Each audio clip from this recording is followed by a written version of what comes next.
Welcome to Cowgirl Talk, where we empower you to live authentically through real food, real talk, and real life. Sisters brought together by our love of cows. We're your host, Emily, a dairy lover and personal trainer living in Florida. And Becca, a corporate cowgirl holding down the family fort in Pennsylvania. Let's go, cowgirls! Hello, and welcome back to Cowgirl Talk. In today's episode, we're going to be diving into a little bit more of an ag chat about food and what makes food healthy, what makes it work for us, and also really just providing some resources to hopefully make it feel less overwhelming, and how growing up in agriculture really helped us feel more confident about where our food is coming from and who is producing that. So hopefully when you walk away from this episode, you'll be able to just feel more confident about how you're approaching your nutrition, and also, again, where that food is coming from. So to dive into the episode, as always, we like to do our highs and lows of the week. So Becca, let's hear your highs and lows right now. Yes. So we are doing it a little bit differently this week. And also, hopefully, I sound better because your girl invested in a mic because she takes you cowgirls very seriously and wants to give you the best experience possible. But so Emmy and I are some busy gals. So we are recording this a little bit early. So we're going to give you some anticipated highs and lows and things we're looking forward to and things that we're a little like, this might not go great. So Yeah. What I'm really looking forward to this week is heading out to meet up with our Dairy Girl Network, or our DGN executive team. So I feel like it's been a really busy month of dairy stuff, YDLI, Holstein Convention, DGN, but I serve as the vice president of their board, and we're going to do some planning for 2024 into 2025 and, get a little strategic with what the future looks like for DGN. So those girls are amazing. And I can't wait to spend some time in real life with them versus just Zoom. But with that, I'm also anticipating them going to be pretty stressed about the day job work that I will miss and making that up and being tired. So Yeah. I'm not always good at saying no to things and making sure that I have enough time to do everything. So I think that it's just going to be a little busy and I'll be stressed. But it's all for good reasons and great opportunities. Yeah, and I think the fact that you're recognizing it ahead of time, of just knowing that, hey, I'm just kind of setting this expectation that this is going to be a great week. I'm so excited to be doing this, but it's going to be a little chaotic. And I think as long as, not every single week and every single day is like that, you're setting the expectation that, okay, I may feel a bit stressed out more than usual, but we're going to make it. We're going to figure it out. Yep, exactly. How about you? What you For got going me, it's kind of the same as you. Well, similar in that I'm going to be meeting up with my coaches this week. So it's Dairy Girl Fitness. Yes. I started as myself. And since then, I've grown to having a team of myself and 3 coaches. And we're all virtual, right? Like what we do is online health and fitness coaching. And our coaches are North Carolina, Kansas, and Texas. And I have been able to meet all of the coaches individually. And all of them were supposed to come to my wedding last year, but one of them, she literally shattered her ankle right before the wedding. So, bummer, right? But we wanted to make sure that, kind of like you said, we do all these really awesome things virtually. I wanted to get us together and really just build some camaraderie between the 4 of us, and really just allow all of us to officially kind of meet each other, plan, strategize, but also just have some fun. Again, we meet often and we talk often, but it's virtual. And just planning and creativity and setting goals in person just feels a whole lot different, and it just has a very different vibe. And we're going to do a photo shoot, and one of my highs as well is, I hope this doesn't turn into a low, we're going to Disney World. Are you serious? Yes. I'm so excited. Do these girls understand what you're like at a park with roller coasters? Like I haven't. Well, we got a park hopper pass, so we want, because we're only going one day, right? And we want to try to get in as many parks as possible. And so with it being a Saturday, I know Disney's always kind of crazy. I don't know, how many crazy rides we're going to be able to do just because of the lines. And I know their fast pass system is crazy now. People book that so far in advance. So I want to try to. It's expensive. Yes, dude, the park, even Disney tickets in general, and the park hopper, I didn't realize Yeah. how expensive it was. I don't know how families go to Disney World. I don't know. Like, I don't know how we went growing up. I'm like, damn, you literally have to. Well, okay, we went growing up because our parents ate our leftover pizza crust Yeah. as every meal every day. Like that's how we went to Disney. I know. Shout out to them. But so they love rides as much as you, hopefully. Yes, I think it's a little bit of a mix where Okay. maybe not many simulation rides or different things like that. But that's the cool thing about Disney is that there's so many different types of rides and just experiences. And maybe, drinking around the world a little bit at Epcot. I have not done that Ooh, before. Yeah. Epcot is fun. I would, the planner in me, I would plan at least a flow around the park Yeah. Yeah. and set expectations with each other of like, this is as long as I'm willing to wait for one ride. And That's a then good point. I would end at Epcot for dinner. Yeah. Yeah. We did that a couple years ago. I hadn't been. Oh yeah, Yeah. with like Jenna and whenever we went to see Miranda Lambert. Oh, that was Yeah. so fun. Yeah. I think that day we either hit all of the parks or we hit 3 parks. But I mean, we were on the go the entire day. And it was That it was was fun. crazy. But yeah, at the end of the day, you're like, holy shit, I'm tired. Yeah, and Jenna, shout out Jenna Lenhart, was super pregnant. Yes. Yeah. I was whooped. And I was like, damn, girl, you go. Yeah. But yeah, so I'm Oh, super that's stoked so about fun. that. And Yeah, that's awesome for you. I mean, I'm just so happy that like you have built such a cool Dairy Girl Fitness team and that you get to bring them together and give them yeah, this experience just speaks to the leader you are to them and how much you care about them. And I can't wait to see what cool ideas or programs or campaigns or whatever comes out of this for your community. well, thank you. You're welcome. I know I've been doing this for a bit of time, but I still sometimes feel like, what am I doing? I feel like a kid running this thing. I don't really know what's going on. I do, but yeah, just because I think so much of it is virtual. It's just Yeah. I'm really excited to bring it together and hopefully just really build more of that. Yeah, the bonding. I know that sounds cheesy, but building more of that community. It's not. It works in corporate world. It works in Mhm. entrepreneur world. Being Yep, together, IRL, in real life, makes a huge difference. for sure. A lasting difference. I can promise you that. Yeah, so very, very excited. And I'm hoping that Disney World doesn't turn into a low, that it's just so chaotic. So next episode, be able to give an update on that. Of how was Disney? Was it my high or was it my low? But I Yeah. guess a low right now, it's not a bad low, but I had been sick. I was traveling a little bit, so I hadn't gone to the gym as much, almost really 2 weeks off. And so then this past week really finally got back into a groove of working out strength training. But my body is so sore right now. My triceps and my hamstrings are just very tight and stiff. And some feel like I'm wobbling around a little bit. So not bad, but that's kind of my low right now. Just a little stiff, a little sore. Yeah. That's funny. But otherwise, aside from all of our travel escapades, which again, we do a lot, I'm really excited to dive into today's episode topic and really kind of make it our first ag chat episode a little bit as well. But really Yay. talking more about food, but kind of what does healthy mean, right? Because nutrition can feel very overwhelming and healthy means something different to everyone. And I think more often than not, so companies and different people can make money, they try to make it so much more complicated than Yeah. it is. Yeah. I think that's the key thing we need to start out with and just like lay the groundwork or an expectation for everybody that this is our perspective Yeah. based on our experiences, what makes us feel good and what works for us. And it's for you to listen to and to take away what you want, right? It's no one is the one main expert and there really is who knows what the right and wrong answer is, but this is what we think is right and this is what makes us feel good. So I'm hopeful that it's helpful to other people to hear our perspective on all of this.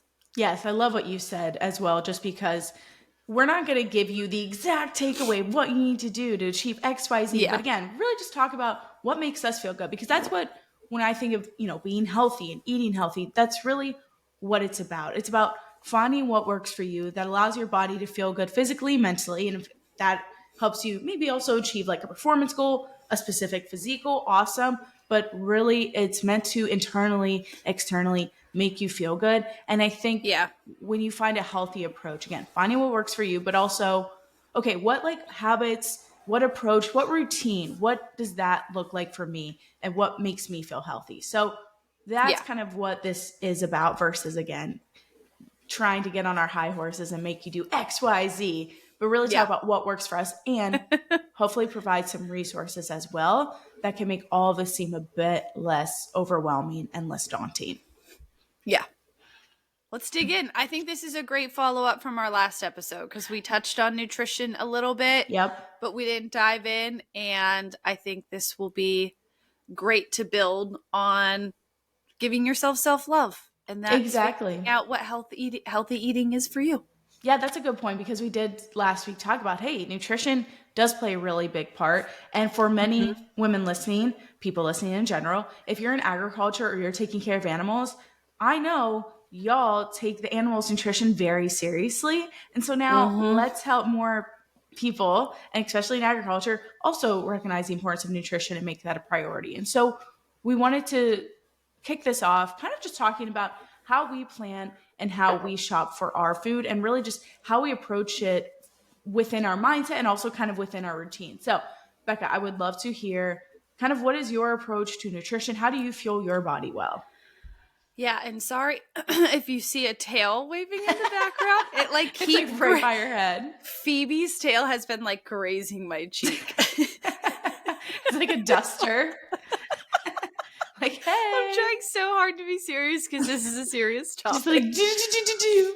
But so, I mean, when it comes to food and nutrition, and I think this, a lot of this speaks to our personality and like where Emily and I differ in just how we operate. I operate 1,000 miles per hour. Like I am just go, go, go. So for me, and and now for me and Joey, because at the end of the day, like it works for both of us, is it's all about convenience. And it's like, okay, how can I incorporate good, delicious, nutrient rich foods and meals on a budget Mm-hmm. and in a way that does not like take away from my day. So what we do whenever it comes to just planning our meals and how we eat, we really switch between three things. And that's pre-made meals, which we've done Factor a lot and liked it. We will do meal kits and we've Mm-hmm. loved Home Chef. And then we'll also meal prep whenever we want to steal a bunch of ideas from Dairy Girl Fitness and her recipes. Yes, meal So, prep gang. and you know what? It's all of it. And we also like diversity. So one of the issues we found with meal prep, and I don't know if other people find this, is that eating healthy and making the same thing can sometimes feel boring. So understanding, okay, we want to make sure we're loaded up on protein and a diversity of sides and veggies and grains and all the good things to have a balanced diet, that switching between those three types of eating and meal prepping was really good for us Mm-hmm. and has just kept it fun for Yeah. us. So it's convenient, it's fun, it's diversified. We feel good, we're fueled up on protein, and it's really what works best for us, honestly, is just having that. And the one thing I will say is people talk about the cost of this Mm. and the cost of eating healthy. And so what I would say is, I mean, yes, food is expensive. Yeah. Like it really just is.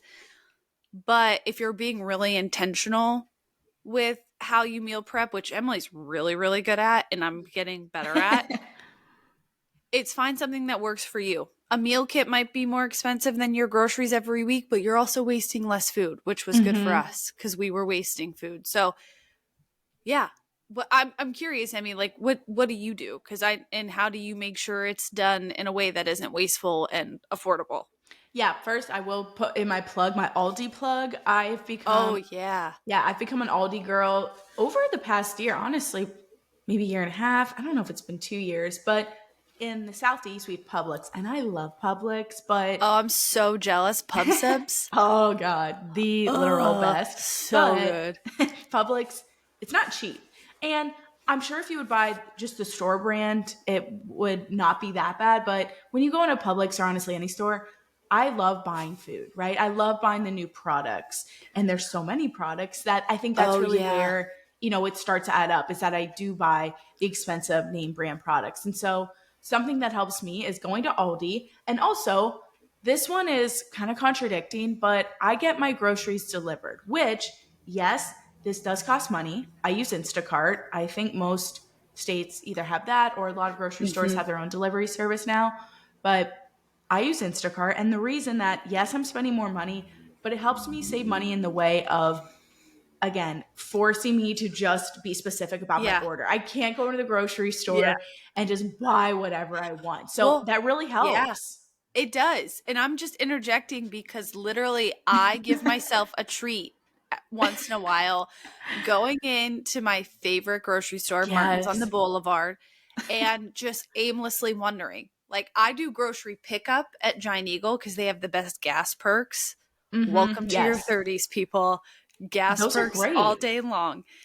But I bought a $6 bag of like 3 servings of dark chocolate sea salt coconut granola, Oh yeah. which is Like, amazing, by the way. yeah.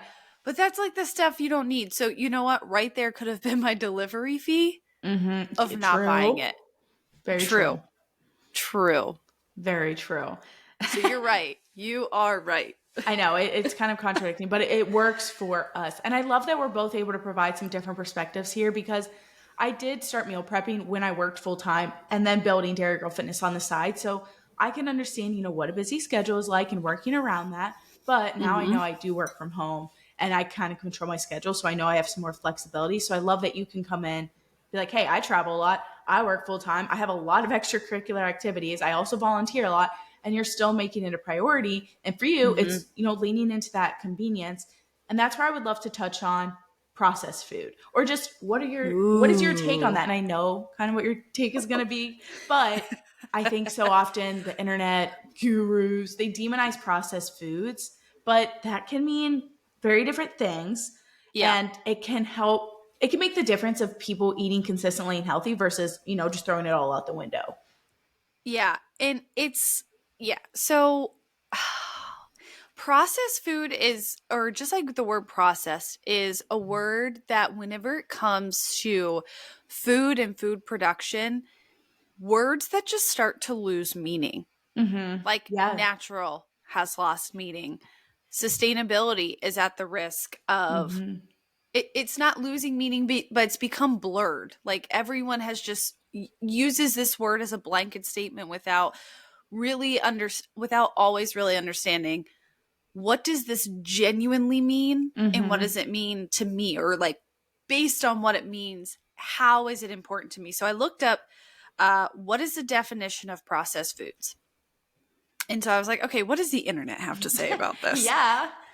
The first thing that pops up is Wikipedia, which is concerning. Hey, it And I was like, works. "Grr." And then it is just a bunch of hospitals whose definitions pop up, and a lot of them are So random. sponsored, which is interesting. So I'm like, okay, so the health industry wants to make sure they have their stamp on what it means.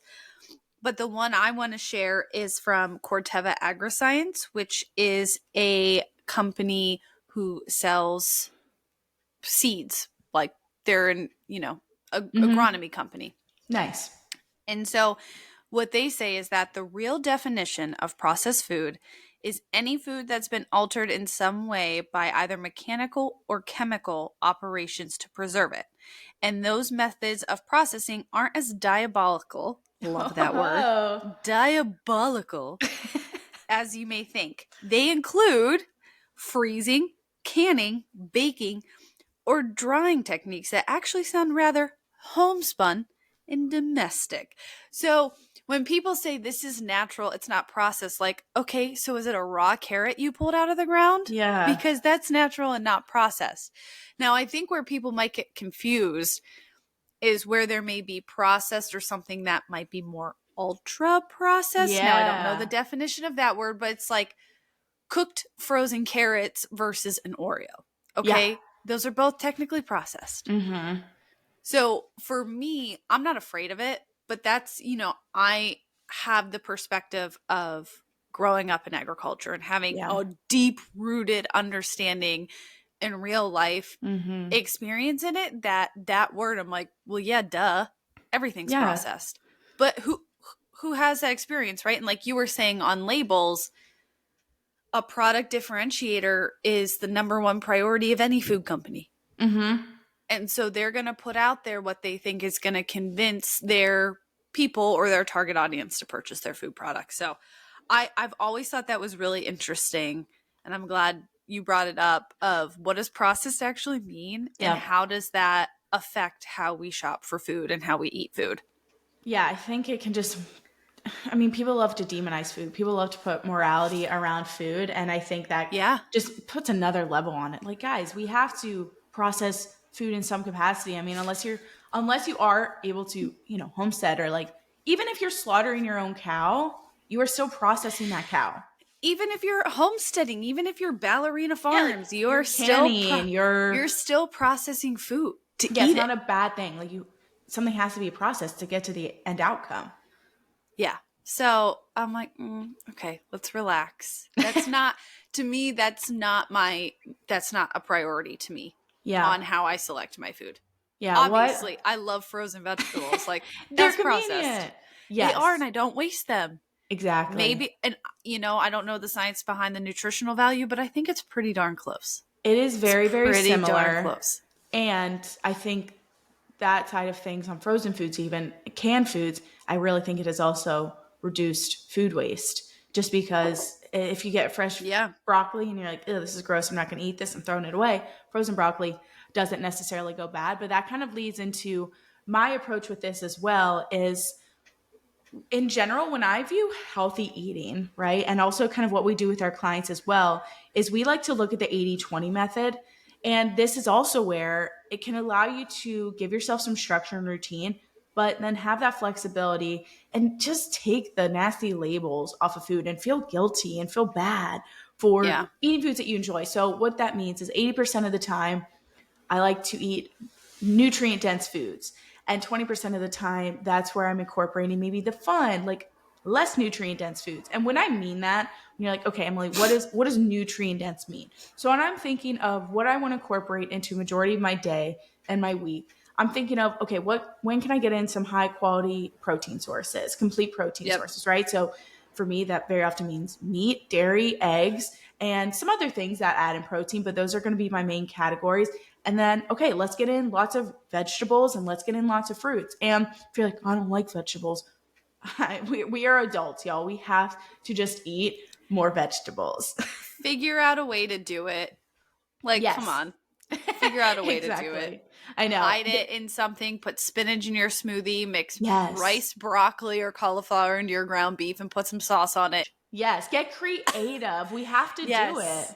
Yeah. Yeah. So eat your vegetables, eat your fruits, because again, like we said earlier, healthy eating can allow you, yes, to achieve a performance or a physique goal. And you can do that in different ways. But ultimately, this is about how you're going to feel internally and also then for the rest of your life. And focusing on protein, veggies, fruits going to be very, very helpful. And also carbs. Carbs are not the enemy. I have to throw that in there. I won't go down a tangent, but fibrous carbs, right? Because Yeah. fiber is very important for gut health. That comes from carbohydrates. And so carbohydrates and then also some healthy fats. And if that all feels really overwhelming, I in Dairy Girl Fitness, we have a couple different nutrition guides if you want to send me a DM, but also you could look up, excuse me, different. I know it's like using the internet, but Google if it's like, hey, what are some high fiber carbs? What are some healthy fat sources? What are easy lean protein sources? Different things like that. And once I have kind of my variety of things that I like, I'm a meal prep girly. I like to kind of plan out what I'm going to be making for the week. And I love meal prepping as it helps give me some structure. It helps give me something to fall back on. And it really allows me to, again, not maybe spend the money or waste food. And I know you said sometimes meal prep gets a little repetitive. That's also where food prep can come into play for some people, of just batch cooking or preparing different ingredients and mixing and matching that through the week. So if it's like, hey, I'm going to make Yeah. shredded chicken and then also ground beef, and then I'm going to make 3 different types of vegetables and a couple different carb sources, pair that with different dressings, and you have a couple different meals going on. Yeah, you've talked about that multiple times, Mhm. like on your Instagram, and it just like for some reason it didn't stick with me. And then last week, I sometimes with grocery pickup, you accidentally buy the wrong size. Like I bought Oh, mini croissant rolls this week, and then look how they're so cute. funny, little baby rolls. My But croissant. my croissant. Okay. Anyways. Anyways, I accidentally bought 3 pounds of ground turkey. Oh, Like, what wow. the heck? Oh, But I was like, oh, unfortunate. Emmy said food prep. So I had all these frozen veggies, sides, and sauces in my fridge that I Mhm. was able to just create different meals with that ground turkey all week. Nice. So it's a great tip. Proof. Yeah. Can Yes. confirm. And, Excellent way to manage that. and I feel like it makes it less, I don't want to say daunting, but it puts less, like if you're like, hey, I want structure, but I don't want to feel like I'm put into a box of eating the same meal every day, it gives you some flexibility. And so those are some of the tips that really work for us. And again, there's so much more to nutrition and what works for everyone, but I feel like big picture, those are some really helpful things. And when we're talking about how we plan and shop for food, we also wanted to talk about labels and diving a little bit more into that, because that does impact when you're going into the grocery store what you're going to buy. And if you're seeing a million different types of labels that make something seem healthier or less healthier, it can feel really overwhelming and it can just feel confusing. And honestly, if you're involved in agriculture, it can make you feel angry. So I don't even know how we Yeah. necessarily like kind of dive into this, because there's so many labels. But I think maybe just starting off Yeah. with saying that there's not much regulation around labels. So take everything with a grain of salt, I feel like. Yeah. Well, so I am newly experienced in the regulation of True. packaging and labels. Like, that's one of my main responsibilities. What there is a ton of regulation around is like the nutrition panel Yes, yes. That's a on good point to food. point out. Like there's the Yeah. difference of what we're talking about. Yeah. And then where I would say there's more variety in the regulation is just whenever there comes claims of Claims.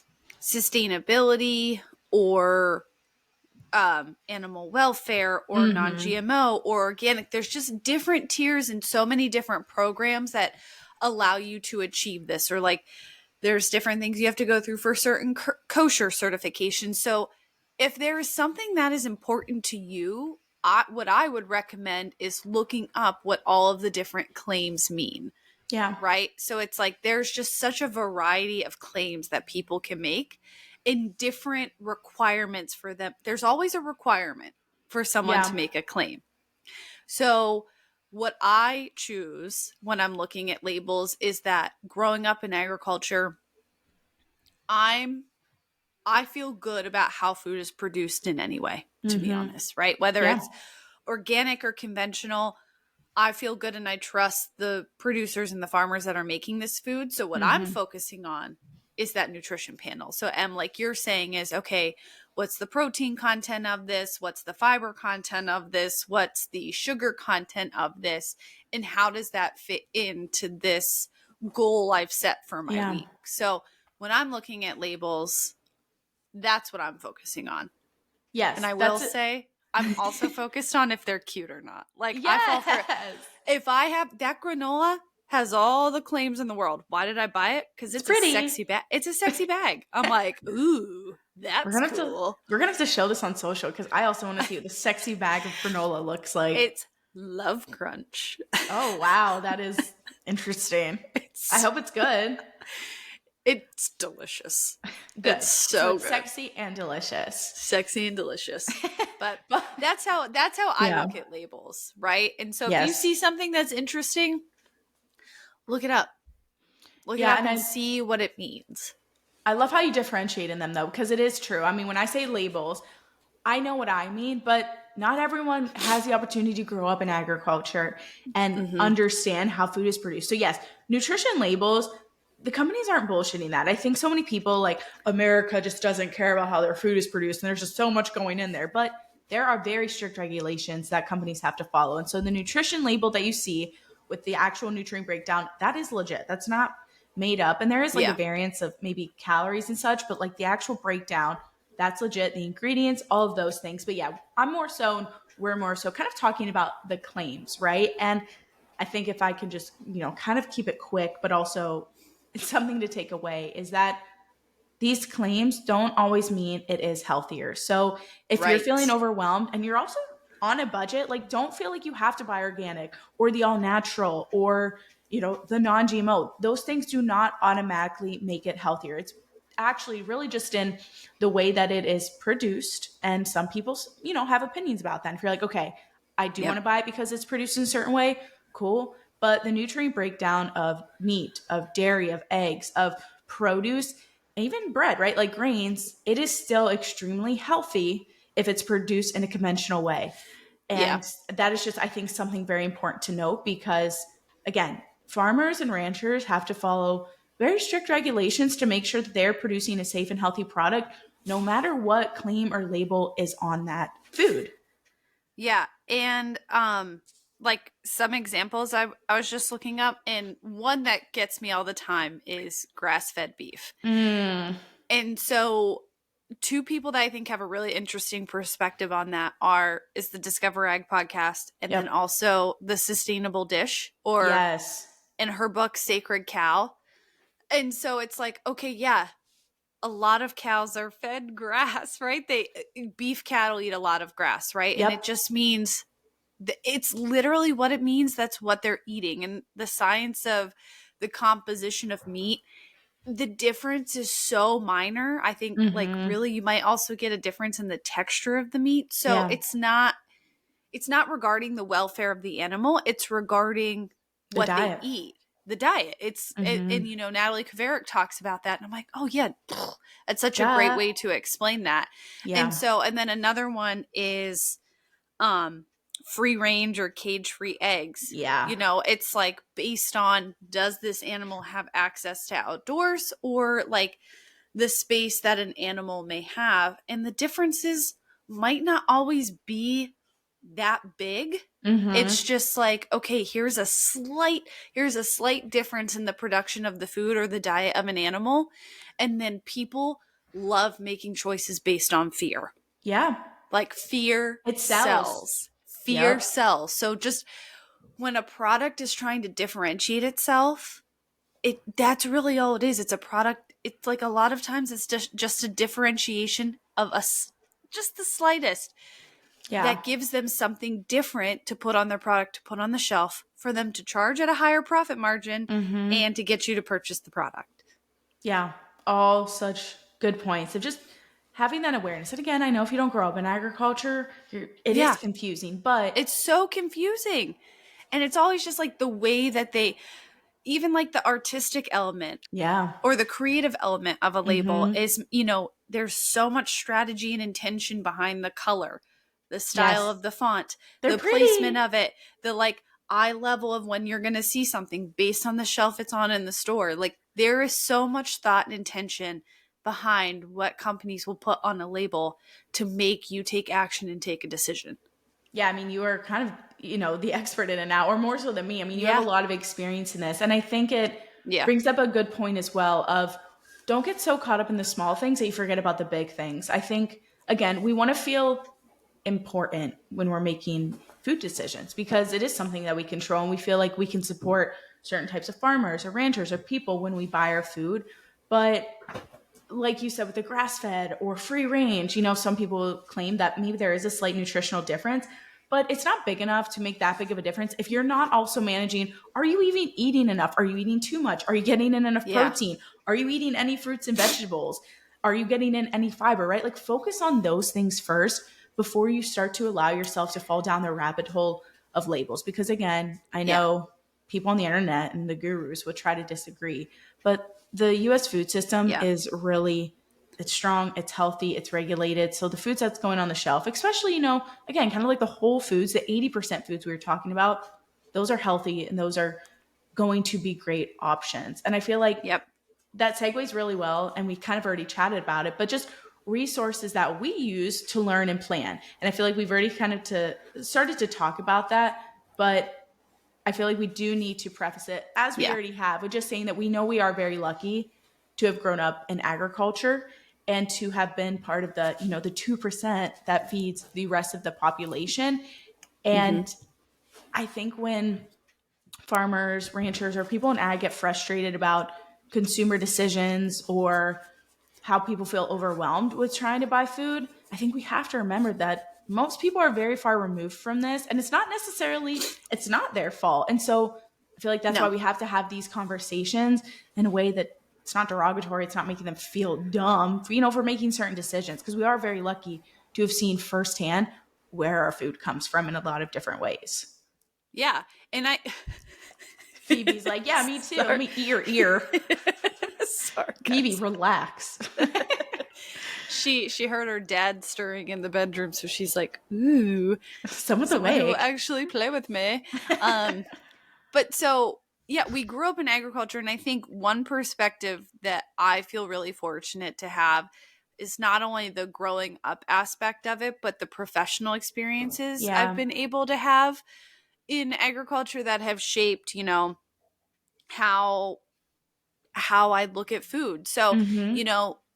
the first 9 years of my career were spent in animal health and nutrition, whether that be the feed and nutrition side or the health and pharmaceutical side. And I really got to see firsthand and work with people who are just putting in so much work and effort and time into the diet of animals, the comfort and care of animals, and all of these things that impact, that are strategically thought out to produce Mm-hmm. the best quality product for consumers, whether that be milk or meat, which was what I was most focused on. So Mm-hmm.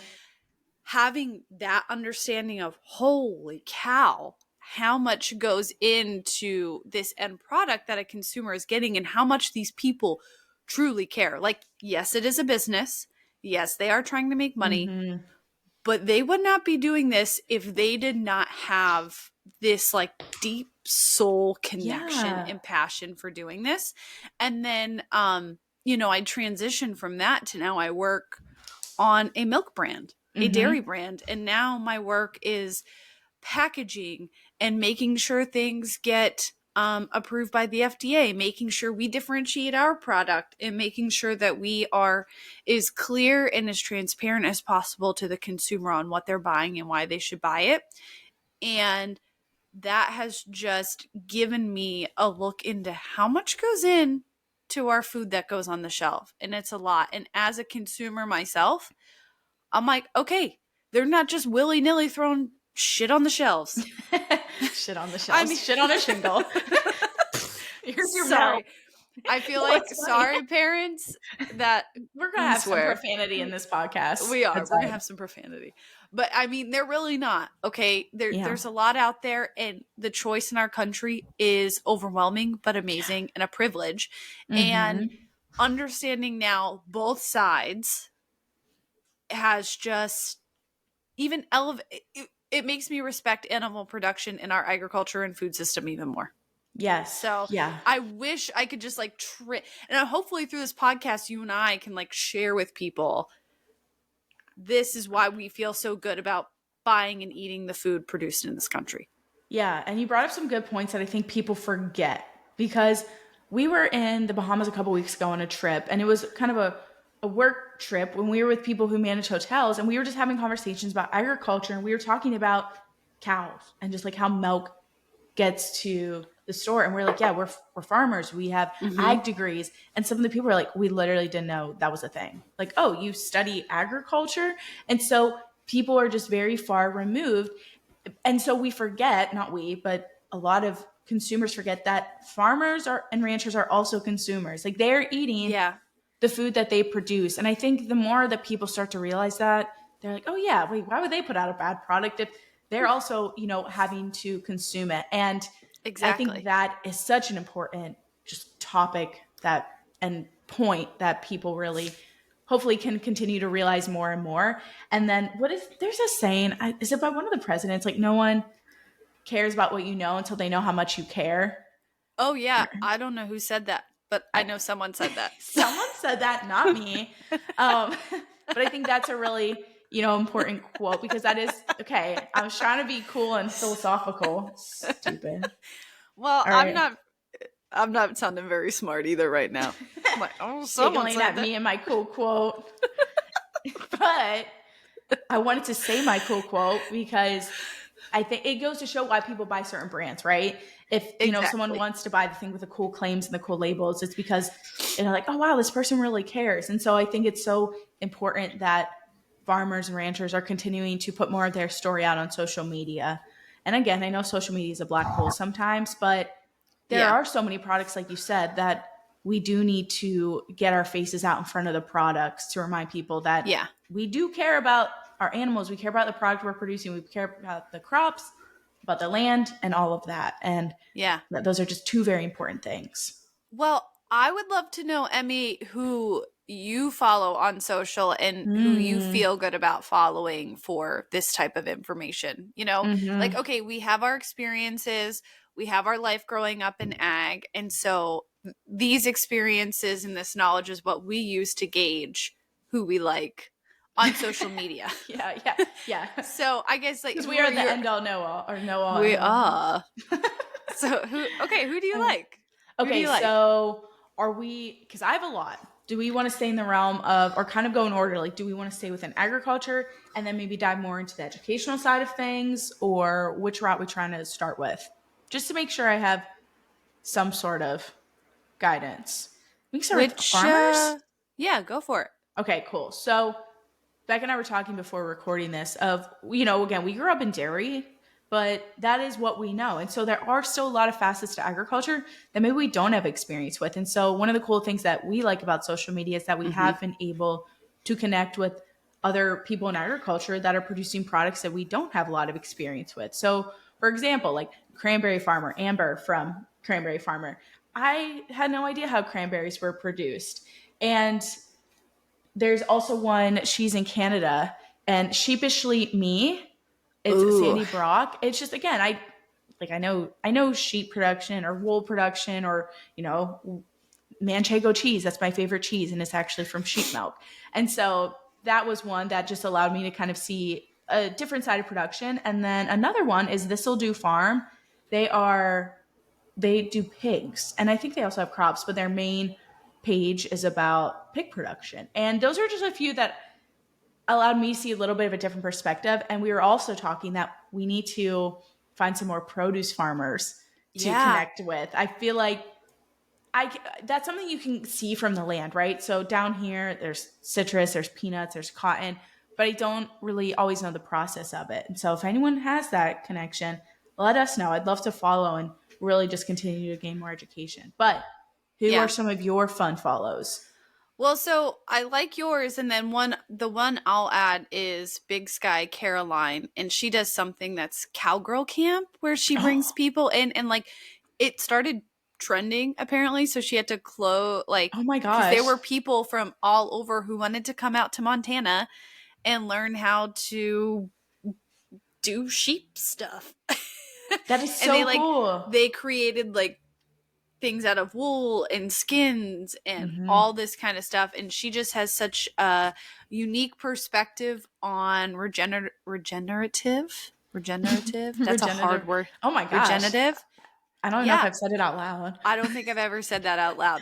Regenerative, let's go with that. Agriculture and sustainability, and she just has this beautiful view of it that I really enjoy following. And the one that I want to find is if you could find me a sumo orange farmer in Florida. Oh, yeah. That would be amazing, because it's sumo orange season. And sorry if you hear Phoebe.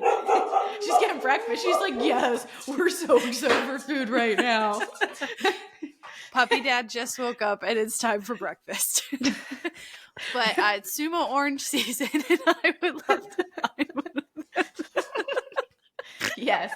Yeah, citrus is a big part of Florida. So that also has been a cool part of getting to move south, is that I have seen a different type of production in general. I mean, George is big for poultry.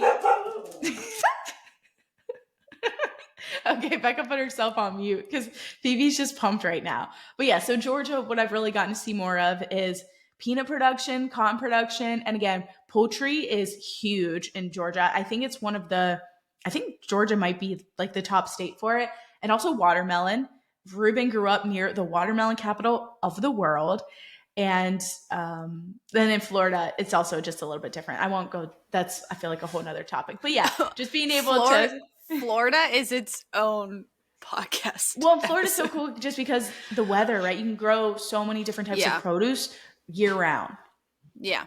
Well, so you have out, beyond the ag side of it, who do you like to follow from maybe like a nutrition perspective? Yeah, heck yeah. Because, yeah, for anyone who's maybe newer here, I'm not claiming myself as the expert of everything, especially nutrition, but I am a certified nutritionist. I have a couple courses and different credentials under my belt, and I have been coaching women for over 4 years now. And just with my own experience, I feel like I have a good grasp on it and have created a circle of people that I really enjoy following and gaining information from.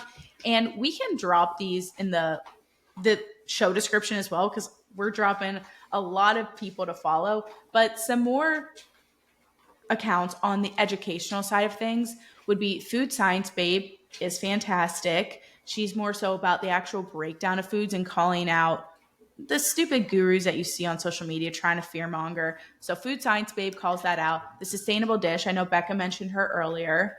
And then Lane Norton is a great follow to just also call out a lot of BS trends. It's Bio Lane on Instagram. Abby Sharp, she's a registered dietitian. It's Abby's Kitchen, mostly big on TikTok. But again, she just calls out trends in a very nice way, but she will just make you feel much more confident about what you're doing. Steph Grasso, dietitian, also another dietitian who just breaks down nutrition in a really simple way of how to build out healthy meals without feeling guilty about it. She even showed the other day her going to Taco Bell and just getting Taco Bell in a way that was also high in protein and high in fiber. And probably the Power Bowl. I think maybe it was something with the beans Power and Bowl's chicken. not bad. Yeah, the Power Bowl's potatoes in it, I think. Yep. Sorry, go ahead. Yeah, it's my favorite. It's good. It's good. Anyway, sorry. Keep going. No, I love it. So great on that if you're a Taco Bell fan like Becca. And then two more would be Dr. Adrian Chavez. I follow him on Instagram. And then Dr. Idz. I don't know if that's his actual last name. It's IDZ. He's on TikTok and on Instagram. They're both, of course, doctors, but they, again, call out a lot of trends and just explain the actual science behind nutrition. So if you are on the side of social media where you are just on every fear-mongering trend possible, these are really great counts to bring you back down to earth. So would you have anything to add to that, or any other resources in different ways that people could kind of rely on and lean into? Yeah, the one on Instagram that I would add to that list is the college nutritionist, who you and I both really like. And I feel like she has a really similar viewpoint to you in how to build and structure meals to make sure you're getting the balance of important nutrients. But beyond, social media and influencers are the new media. Like, that's just what it is. But we can't forget about, in my opinion, the national resources that are out there. So, who and what the guidelines are built on, and that would be the good old USDA. Yeah. So I mean, that's truly like, okay, I would say like the biggest national source that if you're curious on labeling and how food is categorized and in what means what in definitions that our food system is based off of, their website is painful. It's pretty old school. But it's, that is the number one source. And then I would say each industry or like food or subcategory or sub industry within food has their own national organization, and they'll have a website or Instagram pages or social media. And the easiest example for Emmy and I to give is dairy. So Yeah. usdairy.com, right? And that's Hmm. where you can go and find more information about all of our US family farmers, our family dairy farmers, and the benefits of dairy and recipes and how you can use it, etc. So if there's a certain food that you want to learn about, like soybeans or corn or beef, there is that type, or cranberries. There is Yeah. that type of organization and source of information that you could look up, that you could go to. Yes. Don't forget about, yeah, just the good old school resources. Yeah. And I know some people are like, we can't trust the government. But Well, in this then capacity, that's an yeah, entirely different, if you don't trust the government, nothing we say matters. then just like find another podcast. Yeah. Well, But no, yes. don't find another podcast. No, we love Stay, but you. like Stay. we love you. But that's really like that's what guidelines are based on. So from a pure like here's how it works standpoint, that is the number one source. Yes. And again, they're not just like putting random information on there. It is coming from a place based on science. Yeah. So, oh, Emmy, what an episode. You can see that we woke up before the crack of dawn to Yeah, film this Becca has content. like this beautiful And light now I shining have in. this beautiful halo shining in. Phoebe has her I breakfast. Is Yeah, there it's still raining anything here. else you have, Emmy, before you want to dive into our hot takes, or any other resources that you want to share? No, I think I feel like we covered a lot. And again, We as you gave a said a little, lot of information. and that's what I was about to say, that we know nutrition, again, can feel a little overwhelming. So I feel like we don't want to completely bombard you with a lot of different things going on, but I'm glad we could give a little bit more of our personal perspective on it. And then also just where that came from and Yeah. how we approach nutrition in a way that makes us feel good. And again, like we've said a couple episodes, if you have questions, if you want us to dive further into these topics, or we'd love to discuss it a little bit deeper with us, reach out to us. We'd like to have these conversations. Or if you'd like for us to dive into another episode, let us know. We're always down to have the conversations that y'all feel you can really benefit from. Yeah, absolutely. So with that, let's go into our hot takes. And Yay! to go along with this, we wanted to give a social media food trend that we either love or hate. So Emmy, Yes. what you got? Well, I feel like in last week's episode, our hot take was a little haterade. So we're keeping the positive spin on this week's hot take. Um, and I don't know, I guess this is kind of a trend, but the trend that I love right now is that we're all using cottage cheese in literally everything right now. And I love that because I feel like cottage cheese and Greek yogurt are kind of comparable, but cottage cheese is a much more mild flavor and it's not as tangy as just plain Greek yogurt. Like protein wise, they are very, very similar. So you're going to get the same amazing protein from each product, and they're both very affordable. But I love that people are putting cottage cheese in everything. And typically they're blending it up because I know cottage cheese texture isn't for everyone, but It I've can seen geek it. some people out. I will say, when I was younger, like young, I had cottage cheese once, and I think I almost puked. Maybe I did. And I was like, I You can never have this. probably did. You were a Yeah. throw up kind of kid. A texture, man. And so I wrote it off for the longest time. And when I worked at a feed mill a couple years ago before I went full time to Dairy Girl Fitness, I finally tried it again. And I was like, wow, I love this. Why did I write this off for so long? So I've had a full circle moment with cottage cheese, and I love that people, again, are using it savory, sweet, and again, it is just a wonderful way to get in more protein and a pretty mild taste. My favorite way right now is cottage cheese scrambled eggs. Freaking delicious. If you've not yet tried that, please, please try it. It's amazing. Yeah. I'm not a I'm not as much of a cottage cheese girly as them, but I can confirm that the scrambled eggs is my favorite way to do it as well. Delicious. Because you're not getting like kind of the gritty texture Yes. that it has.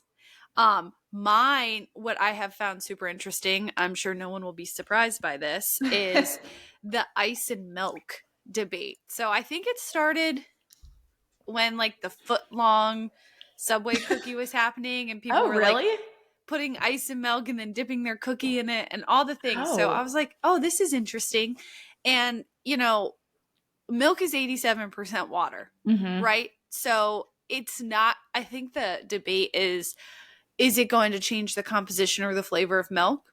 It's not. It's just going to be, I know you've probably heard the old saying, ice cold milk. So put ice in it if you want. I'm not about it because I don't like when ice hits my teeth. We've sensitive teeth. And Yeah, so maybe if there's a straw, but I also feel like I just like a glass of milk, like Yeah, just I don't. straight up milk. But if you want to put ice in your milk, it'll just make it colder, and that's literally it. Yeah, it's kind of like a latte, iced latte. I mean, I mean, lattes, like guys, are mostly milk. coffee shops are in the business of milk, y'all. There's so much milk in your coffee. Go to the coffee Amazing, shops. right? If you get like a latte or anything at a coffee shop, It's like a I cup mean, of milk with you one know shot what? of espresso. A latte is basically milk with ice in it. Yeah, there we go. The trend has already been trending. Y'all are behind. Yeah, get with it. Even though we just realized it now too. Yeah, we're figuring this all out together. It's okay. That's what this podcast is about. It's That's what discovering it. and just figuring out what the heck is what, really. Yeah, we're just having a chit chat with our fellow cowgirls. Hell yeah. And I loved this week's episode, and I hope y'all were Yeah. able to take something away from this. And if you do, of course, listen, please post it to social media if you'd like, tag us. I love to see where ladies are listening from. That has been one of the funnest parts of this is when people tag us from like multitasking, or if you're processing milk, or you were going on a really cool walk, whatever it is. We love to see y'all tuning in and listening, and really always just appreciate, yeah, the tag and the support. So if you'd like to shout us out on social, we would greatly appreciate that. We love you guys, and subscribe, rate, Do all the the things. yeah, I need to get better of what that actually is, but do those things if you enjoy the show, of course. And most importantly, have a great day, cowgirls. We'll see you next week. Bye. Bye.